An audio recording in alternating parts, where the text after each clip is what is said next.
Yangi O'zbekistonda yoshlar masalasi davlat siyosatining markazida turibdi. Bugun yigit-qizlar uchun ta'lim olish, kasb-hunar egallash, sport bilan shug'ullanish, ijod qilish va tashabbus ko'rsatish borasida keng imkoniyatlar yaratilmoqda. Eng muhimi, olis va chegara hududlarda ham yoshlar e'tibordan chetda emas. Qishloq va mahallalarda zamonaviy sport inshootlari barpo etilmoqda. Madaniy tadbirlar tashkil etilyapti. Ochiq muloqotlar orqali ularning fikri tinglanmoqda.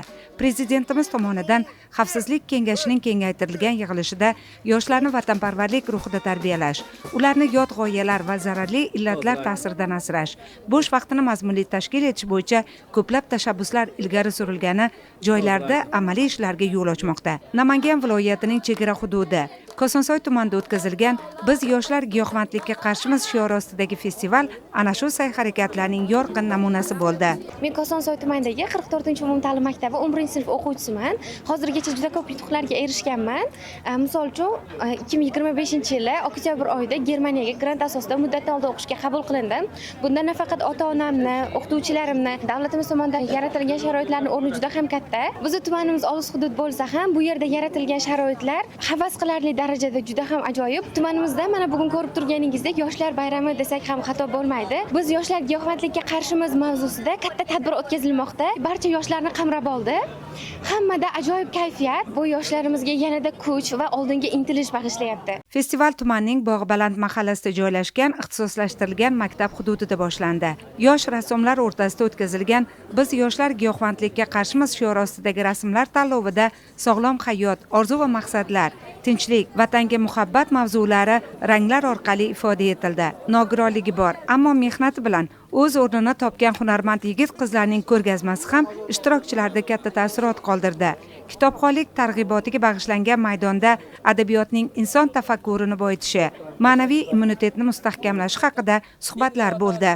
Ana shu yoshlarimizni giyohvandlik umuman olganda yot g'oyalar ta'siri bo'ladimi? Jamiki o'sha yot xurujlar ta'siridan asrab qolishi yagona yo'li bu kitobxonlik. Bu borada Respublika Ma'naviyat ma'rifat markazi Namangan viloyati bo'limi, shuningdek Kosonsoy tuman bo'linmasi tomonidan juda ko'p loyihalar amalga oshirilyapti.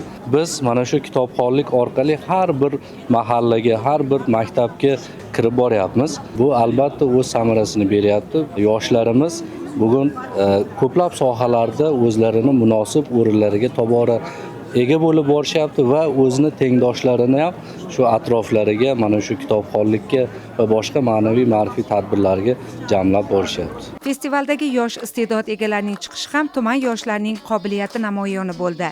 Milliy kuy-qo'shiqlar ijro etildi. Shuningdek, jadid bobolarimiz siymosi gavdalantirilgan, teatrlashtirilgan ko'rinishlar namoyish etildi. Unda ishtirok etgan Namangan viloyati hokimi Shavkatjon Abdurazzoqov tuman yoshlarining tashabbuskorligi va yaratib berilayotgan sharoitlarga munosib javob berayotganini yuqori baholadi. Festival doirasida hokim va yoshlar uchrashuvi ham tashkil etildi. Unda 100 dan ortiq yosh qatnashib, o'z fikr va tashabbuslarini bildirdi. Murojaatlar atroflicha tinglanib, tegishli mas'ullarga o'rganish va hal etish yuzasidan topshiriqlar berildi. Shuningdek, yoshlar o'z takliflarini ham ilgari surishdi. Kosonsoy tumani Bo'ston mahallasida yashayman. Namangan davlat universitetini sport yo'nalishini bitirdim. Hozirda ishsizman. Viloyat rahbari bilan yoshlar uchrashuvi bo'lib o'tyapti. O'zimga bosh ish o'rnini so'radim. Mutasaddilarga topshiriq qildilar xalqqa berishni. Uchrashuv tashkil etilganidan xursandman. Yaxshi o'qituvchi bo'lishni oldinga maqsad qo'yganman. Festival yoshlarning intellektual salohiyatini oshirish, dunyoqarashini kengaytirish, mustaqil fikrlaydigan o'g'il-qizlarni kamol toptirishda ko'prik vazifasini ham o'tadi. Ya'ni zakovat turniri tashkil etildi. Shuningdek, shaxmat, shashka, voleybol musobaqalari yoshlarning zehnini charxlashga, hamjihatligini mustahkamlashga xizmat qildi. Men Kosonsoy tumani 11-sinf umumiy o'rta ta'lim maktabidagi 9-sinf o'quvchisiman. Maktabimiz chegara hududida bo'lishiga qaramay, albatta yaxshi sharoitlar yaratilgan. Biz bundan faxrlanamiz va munosib foydalanyapmiz. 2025-yilda bo'lib o'tgan Yil iste'dodi nomli tanlovda xalqaro Grand Prix sohibi bo'ldim. Hamda 2025-yilda bo'lib o'tgan Bozotov Fest dasturida respublika bosqichida qatnashib keldim. Albatta bu yutuqlar bizga yaratilayotgan sharoitlarning mevasidir. Mana bugun tumanimizda festival bo'lib o'tyapti. Festivalda men ham faol qatnashib, O'zbekiston nomli qo'shig'imni aytib berdim. Albatta bugungi tadbirdan juda ham xursandman. Chunki bu festivalda iste'dodimizni ko'rsatyapmiz hamda biz uchun bu festival juda ham foydali bo'lyapti. Festival Maxdum Azam mahallasidagi tuman sport maktabida davom etdi. Harbiy ko'rgazmalar namoyish etilib, zamonaviy qurol aslaha namunalari, maxsus jihozlar, xizmat texnikalari yoshlarning harbiy sohaga qiziqishini kuchaytirdi. Men To'g'ri tumanidagi 2-sonli texnikumda o'qiyman. Tumanimizda mana katta festival bo'lib o'tyapti. Biz arqon toshish musobaqalarida ishtirok etdik. Bundan tashqari harbiy ko'rgazmalar bo'lib o'tyapti. Tadbir bizga hammamizga juda yoqdi. Mana harbiylar bilan suhbatlashdik. Kelajakda harbiy bo'lmoqchiman va shu oldimga shu maqsadni qo'ydim. Sport maktabida voleybol, belbog'lik kurash, stol tennisi, yengil atletika kabi yo'nalishlarda bellashuvlar o'tkazildi. Milliy o'yinlar ham e'tibordan chetda qolmadi. Arqon tortish, tosh ko'tarish bahslarida kuchlilar saralandi. Qolaversa, varrak yasash musobaqalari ham barchaga zavq bag'ishladi. Har bir bellashuv tuman yoshlarining bir maqsad sari intilish, sportga muhabbati yuksak ekanini tarannum etdi. Men Ko'ksoy tumanida 5-maktabda o'qiyman. Bundan tashqari stol tennis bilan shug'ullanaman. Sport maktabimizda barcha sharoitlar bor. Bugungacha musobaqalarda qatnashdim. Natijalarga ko'plab erishdim. Bundan juda ham xursandman. Mana bugun tumanimizda bayram. Stol tennisda musobaqada qatnashyapman. Maqsadim g'olib bo'lish. Aytish kerakki, mazkur sport maktabi bugungi kunda tumanning 1,5 mingga yaqin yoshlarini 20 ga yaqin yo'nalishlar bo'yicha qamrab olgan. Asosiysi tajribali murabbiylar jalb etilib, mashg'ulotlar davomida sport turlarining nozik sirlari, g'olib bo'lish ko'nikmalari oshirib boriladi. Buning samarasi tuman yoshlari respublika xalqaro chempionatlarda yuqori natijalarni qo'lga kiritib kelishmoqda. Men Kosonsoy tumani 44-umumiy ta'lim maktabida o'qiyman. 7 yildan beri badiiy gimnastika sport turi bilan shug'ullanib kelaman va hayotimni men sportga bag'ishlaganman va bundan juda xursandman. Bu sportni men sevaman va bugun bizning sport maktabimizda juda katta tadbir bo'lib o'tyapti va biz o'zimizning chiqishlarimiz bilan hammani xursand qildik. Sport har bir insonga juda ham kerak, sog'lom bo'ladi. Qiziqishim juda katta bu sport bo'yicha. Kosonsoy tumani iqtisodiy rivojlanib borayotgan va tadbirkorlik subyektlari ko'p hudud hisoblanadi.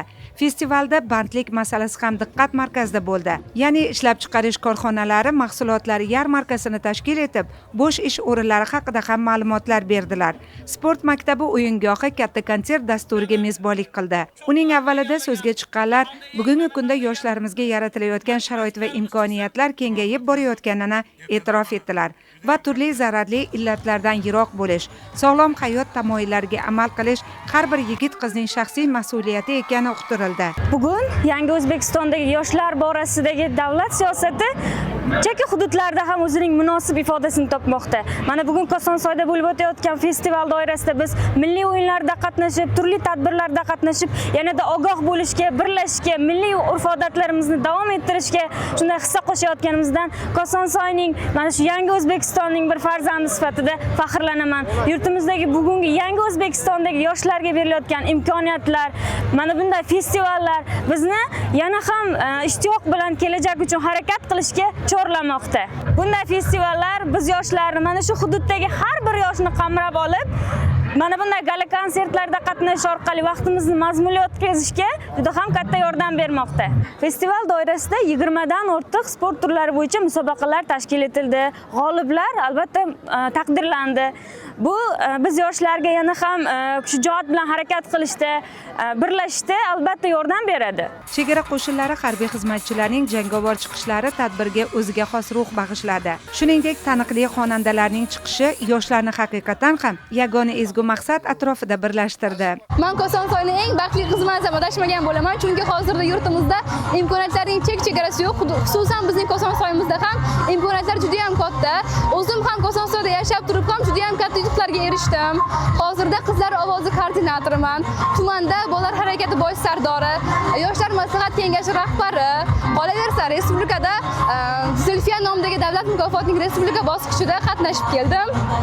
Yaqindagina Namangan delegatsiyasi bilan birgalikda Bo'stonliq tumanida o'tkazilgan Antinarko yoshlar front ofisida biz giyohvandlikka qarshimiz shiori ostida 5 kun davomida o'qib keldik va u yerda bizga tajribali trenerlar dars o'tishdi. Biz ulardan o'tgan darslardan xulosalar chiqarib, endilikda bizga bergan fikr va tavsiyotlarni tumanlarda, maktablarda targ'ib qilmoqdamiz. Biz giyohvandlikka qarshimiz shiori ostida katta festival bo'lib o'tmoqda. Bu festival juda ham ko'tarinki ruhda o'tmoqda. Bu kabi festivallarni bizga tashkillashtirib bergan tashkilotchilarga, xususan yurtboshimiz yurtimizga kattadan katta rahmat aytamiz. Shu kabi festivallarni ko'paytirish biz yoshlarni yanada birlashtirishga va yurtboshimizga kamarbasta bo'lishga turtki beradi. Gala konsert yakunida rasmlar tanlovi va musobaqalar g'oliblari taqdirlandi. Sport, ma'naviyat, harbiy vatanparvarlik, madaniy dasturlarni uyg'unlashtirgan festival chegara hudud Kosonsoyda yoshlar bilan ishlashning yangicha yondashuvini namoyon etdi. Eng muhimi yoshlar o'z ovozi, o'z takliflari va o'z orzulari bilan jarayonning bevosita ishtirokchisi ekanini his etdilar va bir so'z bilan aytganda tumanning 51 mingga yaqin yoshlarni qamrab olgan festival sog'lom, bilimli, mustaqil fikrlaydigan, vatan taqdiriga daxldorlik hissiga ega avlodni tarbiyalash yo'lidagi sa'y-harakatlarning amaliy ifodasi bo'ldi.